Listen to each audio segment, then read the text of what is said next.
my question for you is, so you mentioned in our previous conversation that you were originally from Russia. So can you tell me a little bit more about that? Yeah, so I was born in Russia and I came to the United States when I was between 2 and 3, so to the West Coast, and I grew up in Las Vegas, Nevada. So a place with lots of casinos. Actually, these machines run on algorithms. You know, sometimes like I probably, it was always a part of my brain, you know, growing up. Machines, algorithms, you know, addiction to these machines, but you don't really think about it until you start writing. So now looking back at it, like looking back at the algorithm, I'm like, oh, right, yes, this is a Las Vegas childhood.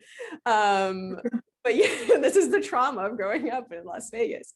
But it's yeah, but you don't know that until you actually put it on the page. Yeah. And what was the first moment when you thought that, okay, so I'm gonna write this down because this is a whole story?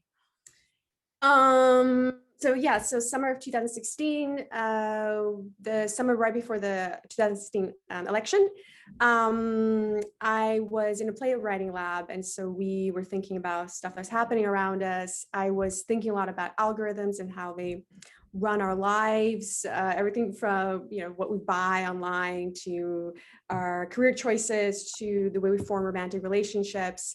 And yeah, and so I had this image of two individuals who are trying to connect on an intimate level, and they're referring to something called the algorithm. And I didn't know what the algorithm was yet. I just had this image that something is in the background that's kind of a menace, in kind of this awkward love story. And I knew from the very beginning it was going to be a story about first love. That I knew it was going to be a story about first love mapped onto this weird, uncanny world that is like our world, but also not like our world. Yeah. I have a question about algorithms for you, because a book just was published called World Without Work by Daniel Susskind. And so he argues that AI and algorithms will help our lives by taking a lot of jobs so we don't have to work. At the same time, a lot of people worried about that, oh my God, they're going to take our jobs, so what will remain for us? So where do you stand on this question? That's a great question, Naomi. It's I don't really want to go to like Marx and labor right now, although I could totally do. I don't think it's particularly interesting.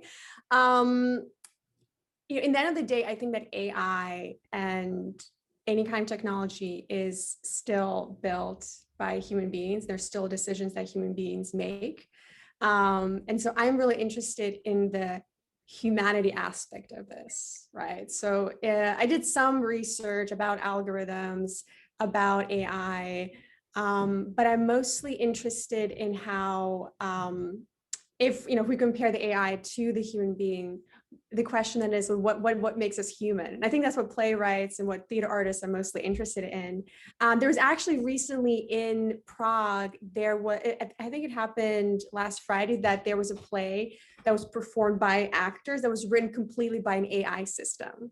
So they just fed a bunch of like lines to this supercomputer, and it was good, but it was good because the actors were making sense of this script that was really weird. I mean, it was clearly like it almost read like a Dada play. Like the lines were really intriguing, really funny. But I realized I was like, oh, it's so beautiful because the actors are like wrestling with this text, and it was done to celebrate Chapek's RUR. So RUR is this play that created the word robot, right? So it's interesting that the word robot and the whole concept of what a robot is really comes from the theater. And it's this play from the 1920s. And so they were celebrating the 100 years of this play. So I think theater and technology have always been really interested in this relationship that they have with one another.